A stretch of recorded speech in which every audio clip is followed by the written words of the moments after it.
नमस्कार दोस्तों, आपका स्वागत है यूपीएससी बहस में। यहाँ पर हम जैसा कि आपसे वादा कर चुके हैं कि एक नए टॉपिक पर चर्चा करेंगे और उससे रिलेटेड जो ज्ञान है उसको आपके साथ साझा करेंगे। आइए इसी सिलसिले में शुरू करते हैं। आज के वीडियो की शुरुआत करते हैं और आज का टॉपिक है भारत में ब्रिटिश साम्राज्य का विस्तार। हम यहाँ पर भारत में जो ब्रिटिश राज्य का विस्तार हुआ है उसकी प्रशासनिक नीति पर बात करेंगे, एडमिनिस्ट्रेटिव पॉलिसीज़ पे बात करेंगे। जैसा कि हम जानते हैं, भारत में ब्रिटिश साम्राज्य का विस्तार तथा उसकी पकड़ 1757 से 1857 के मध्य हुई, जो काफ़ी ज़्यादा और मजबूत थी।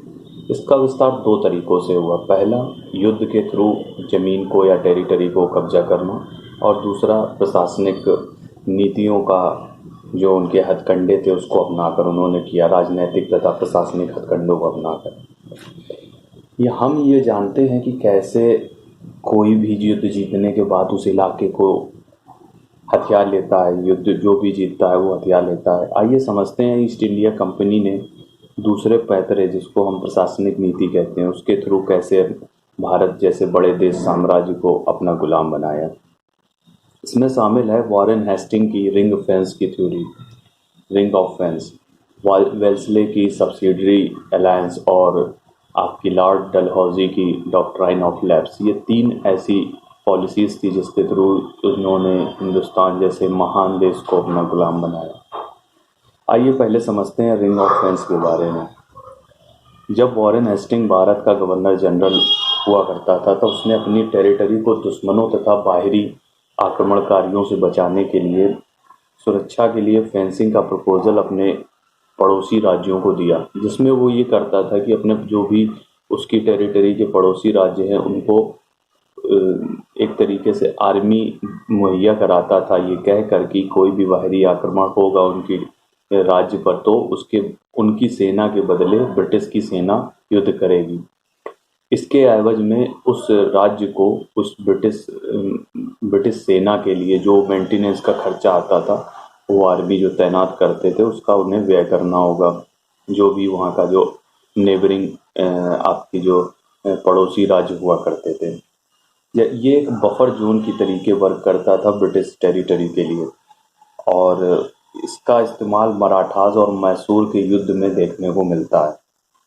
ये एक ऐसा तरीका था जिसमें विदेशी आर्मी दूसरे राज्यों को अपने खर्चे पर रखने की पॉलिसी थी। जैसा कि आप जान सकते हैं कि जो दूसरे राज्य थे वो ब्रिटिश आर्मी को अपने यहाँ फ्रंटियर्स पे तैनात करते थे ताकि वो युद्ध करें उनके एवज में, और ये एक तरीके से आपकी जो वॉरेन हेस्टिंग था ये उसकी पॉलिसी थी, और वो काफ़ी अच्छा ये सिद्धांत उसके समय पर सिद्ध हुआ और कई राज्यों ने इसका अनुमति दी और उन्होंने इसको अप्लाई वहाँ पर किया। दूसरा आता है सब्सिडरी अलायंस। ये तरीका लॉर्ड वेल्सली ने इजाद किया था।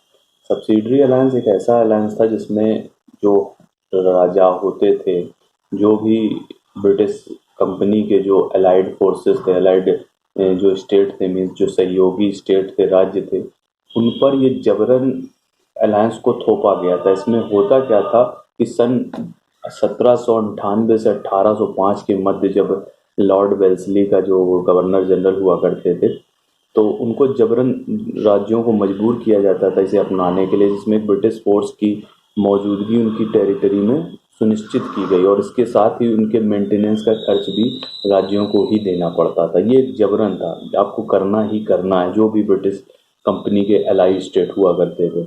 इस सिस्टम के अंदर कोई भी सहयोगी राज्य बिना ब्रिटिश परमिशन के कोई यूरोपियन को अपने राज्य में किसी भी तरीके का कार्य करने की अनुमति नहीं दे सकता था, और साथ ही साथ ब्रिटिश को उनकी जो अदालत हुआ करती थी, राज्यों की अदालत, उसमें उनको एक परमानेंट पोजीशन भी देनी पड़ती थी किसी एक ब्रिटिश नागरिक को जो उनका ऑफिसर हुआ करता था, और ब्रिटिश की गैर मौजूदगी में ना ही ये किसी भारतीय राज्य से कोई मोल भाव या सौदा तय कर सकते थे।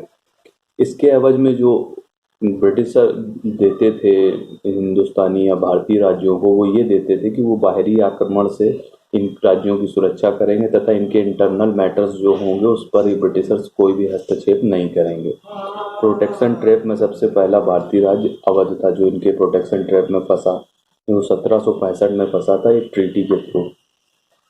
अब ये जो एप्लीकेशन था ये किसी भी तरीके से एकदम से लागू नहीं किया जा सकता था, कोई भी राज्य इस चीज़ को अपना नहीं सकता था, जबरन ही सही, पर ऐसा वो करने में थोड़ी कठिनाइयाँ थी। तो इसके लिए 4 स्टेप्स बनाए थे ब्रिटिशर्स ने। जो पहला स्टेप था कि ब्रिटिशर मदद करते थे अपने अलाइड जो स्टेट्स थे उनको फ्रेंडली नेचर के थ्रू कि तुम्हारा इस राज्य से अच्छा मतलब संबंध नहीं है, इस पर हमला करो, हम तुम्हारा साथ देंगे।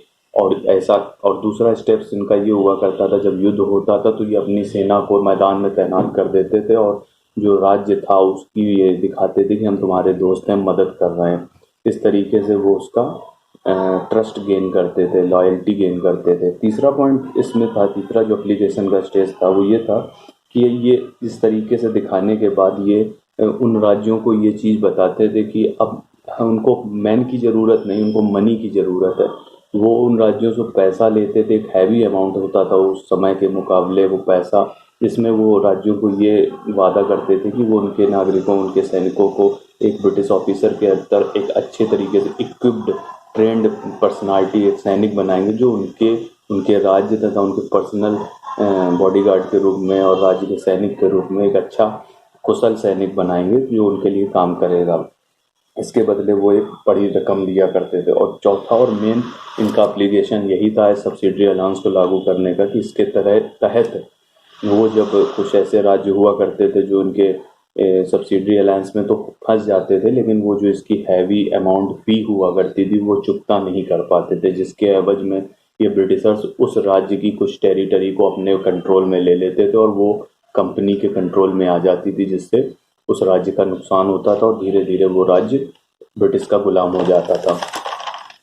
और आइए चलते हैं तीसरा जो महत्वपूर्ण पॉलिसी थी, डॉक्ट्राइन ऑफ लैप्स, जो लॉर्ड डलहौजी के समय में शुरू हुई 1848 से 56 के बीच की बात है।